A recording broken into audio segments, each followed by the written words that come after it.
باللہ من الشیطان الرجیم بسم اللہ الرحمن الرحیم وقاتلوا فی سبیل اللہ الذین یقاتلونکم ولا تعتدوا، اور ان لوگوں سے اللہ کے راستے میں جنگ کرو جو تم سے جنگ کرتے ہیں، اور زیادتی نہ کرو۔ ان اللہ لا یحب المعتدین، یقین جانو کہ اللہ رب العزت زیادتی کرنے والوں کو پسند نہیں کرتے۔ نبی پاک صلی اللہ علیہ وسلم نے خواب کے اندر یہ دیکھا کہ ہم عمرہ کے لیے گئے ہیں، وہاں بیت اللہ کا طواف کیا ہے، اور کچھ صحابہ کرام اپنے سروں کو منڈوا رہے ہیں اور کچھ اپنے بالوں کو کتروا رہے ہیں۔ تو نبی پاک صلی اللہ علیہ وسلم نے اس خواب کا تذکرہ فرمایا، تو صحابہ کرام کے دل میں زیارت بیت اللہ کا شوق بھی تھا اور اپنے وطن کی کشش بھی تھی، تو اشتیاق اور شوق کے اندر تیار ہو گئے،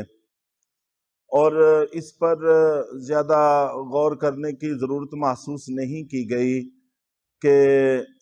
وقت کون سا ہوگا۔ خواب یقیناً انبیاء کرام کا وحی ہوتا ہے اور اس میں غلطی کا کوئی امکان نہیں ہوتا، لیکن وقت کی تعیین اس کے اندر موجود نہیں تھی۔ تو نبی پاک صلی اللہ علیہ وسلم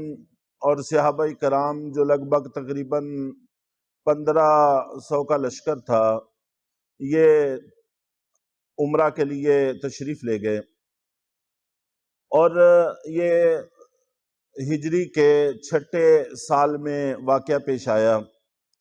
دوسرے سال میں غزوہ بدر پیش آیا تھا، جب ہجرت کر کے آپ مدینہ تشریف لائے، تو مشرکین کو چاہیے تو یہی تھا کہ جب نبی پاک صلی اللہ علیہ وسلم نے ان کا وطن چھوڑ دیا ہے اور دوسرے وطن تشریف لے گئے ہیں، اب ان کا پیچھا چھوڑ دیتے، لیکن وہ مسلسل سازشوں میں مصروف رہے۔ نتیجے میں دوسرے سال میں، ہجری کے دوسرے سال میں بدر کا معرکہ پیش آیا، جس میں اللہ تعالیٰ نے مسلمانوں کو شاندار فتح عطا فرمائی، اور پھر تیسرے سال میں احد کا واقعہ پیش آیا، اور 5ویں سال کے اندر پھر غزوہ خندق، جس کو غزوہ احزاب بھی کہتے ہیں، سورہ احزاب بڑی تفصیل کے ساتھ اس میں اس واقعہ کا تذکرہ ہے، وہ پیش آیا،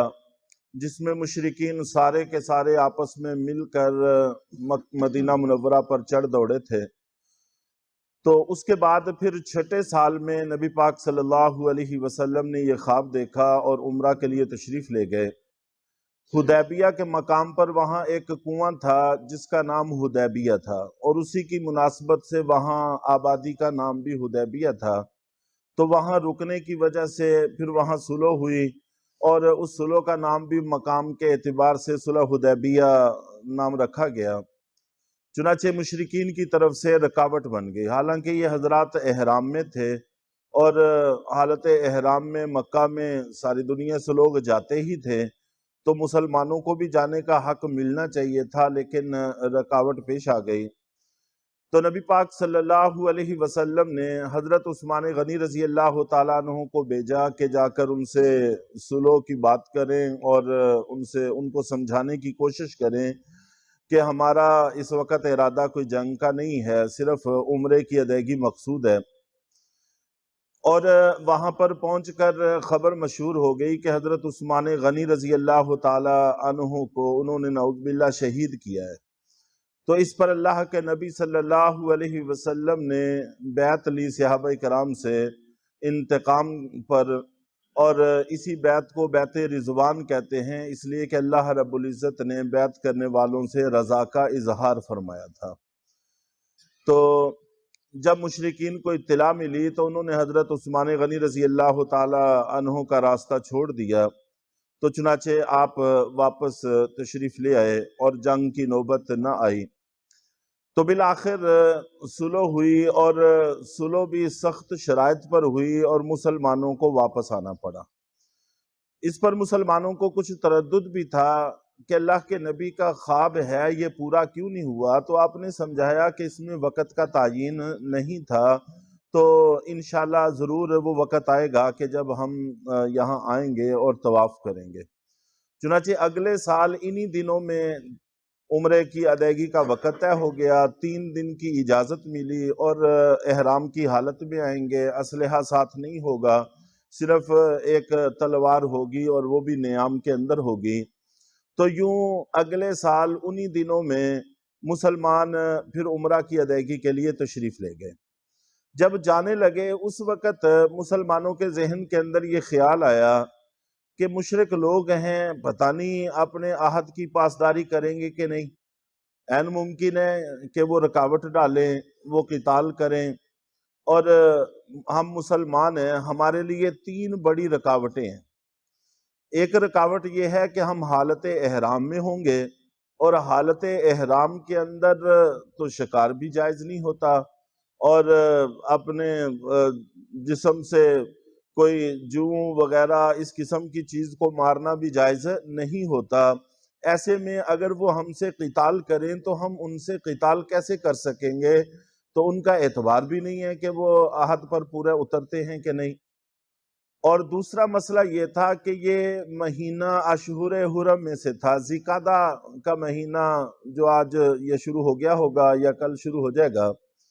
تو ذی القعدہ، ذی الحجہ اور محرم 3 یہ مہینے لگاتار، اور ایک مہینہ رجب کا، اس کے بعد پھر شعبان ہوتا ہے، پھر رمضان ہوتا ہے، تو رجب کا مہینہ 3 یہ اور رجب کا مہینہ، ان 4 مہینوں کو اشہر حرم سمجھا جاتا تھا کہ ان میں قتال جائز نہیں ہوتا تھا، اور مشرکین ان مہینوں کے ساتھ بھی بڑی ہیر پھیر کر لیتے تھے۔ جب کسی جگہ پر ضرورت محسوس کرتے، ویسے وہ ان مہینوں کا احترام کرتے تھے، لیکن اگر کہیں ضرورت محسوس کرتے تو پھر اس مہینے کو آگے پیچھے کر لیتے تھے کہ اس دفعہ رجب کا مہینہ وہ فلاں مہینے کے بعد آئے گا اور اس وقت نہیں ہوگا، تو یوں ہیر پھیر کر لیتے تھے۔ تو بہرحال مسلمانوں کے لیے یہ مہینے قابل احترام تھے اور نئی کوئی ہدایات نہیں آئی تھی، تو یہ اشہر حرم ہیں، ان کے اندر ہمارے لیے قتال جائز نہیں ہے، اور ان کو تو ان چیزوں کا پاس ہو کہ نہ ہو کچھ نہیں کہا جا سکتا، تو ہم اپنا تحفظ اور اپنا دفاع کیسے کریں گے؟ اور تیسری بڑی رکاوٹ یہ تھی کہ وہ حرم ہے، اور حرم کے اندر بھی قتال جائز نہیں ہے، حرم کے اندر شکار جائز نہیں ہے، وہاں کے تو کسی پرندے کو مارنا بھی جائز نہیں ہے، تو وہاں ہم کسی کو کیسے روکیں گے؟ ان بڑی رکاوٹیں مسلمانوں کے ذہن کے اندر خلش پیدا کرتی ہیں۔ تو اس پر اللہ رب العزت نے قرآن پاک کی یہ آیات نازل فرمائیں اور فرمایا کہ پریشان ہونے کی ضرورت نہیں ہے۔ وَقَاتِلُوا فِي سَبِيلِ اللَّهِ الَّذِينَ يُقَاتِلُونَكُمْ، کہ ان لوگوں سے جو تم سے قتال کریں، تم اللہ کے راستے میں ہوگے تو تم بھی ان سے قتال کر سکتے ہو، کوئی حرج کی بات نہیں ہے۔ وَلَا تَعْتَدُوا، ہاں البتہ زیادتی نہ کرنا، کہ وہ اگر قتال شروع نہیں کرتے تو اپنی طرف سے قتال شروع نہ کرنا، یہ زیادتی ہے۔ اور اسی طرح جو لوگ براہ راست قتال میں شریک نہیں ہیں یا نہیں ہوا کرتے، جیسے بوڑھے ہیں، معذور ہیں، خواتین ہیں، بچے ہیں، تو اگر چھیڑ چھاڑ کی نوبت آ بھی جائے تو ان لوگوں کے ساتھ قتال کرنے کی اجازت نہیں ہے۔ یہ عام طور پر جو مشہور جملہ ہے کہ جنگ اور محبت میں کسی اصول کی پاسداری نہیں ہوتی، یہ غیر شرعی جملہ ہے، شریعت کے اندر ایسی کوئی بات نہیں ہے۔ شریعت میں ہر موقع پر، ہر جگہ پر، ہر حال میں ہدایات موجود ہیں۔ قتال کے اندر بھی ہدایات موجود ہیں کہ جنگ کے اندر ہر چیز حلال نہیں ہوتی، وہی چیز حلال ہے کہ جس کے حلال ہونے کی اللہ کی طرف سے اجازت ہے۔ ان اللہ لا یحب المعتدین، کہ جنگ کی آغاز بھی انہی کی طرف سے ہے، سارا کچھ انہی کی طرف سے ہے، تم پھر بدلے میں قتال بھی کر سکتے ہو، لیکن یہ بات ذہن میں رکھو کہ تجاوز کرنے والے، زیادتی کرنے والوں کو اللہ پسند نہیں فرماتے۔ تو یہاں پر مسلمانوں کو اجازت دی گئی کہ اگر وہ چھیڑ چھاڑ کریں تو تم ان سے قتال کر سکتے ہو، یہ ساری پابندیاں وقتی طور پر تم سے اٹھا لی جائیں گی۔ تو اس کے بعد پھر کچھ ہدایات مزید بھی ہیں، انشاءاللہ العزیز ان کا تذکرہ کل کیا جائے گا۔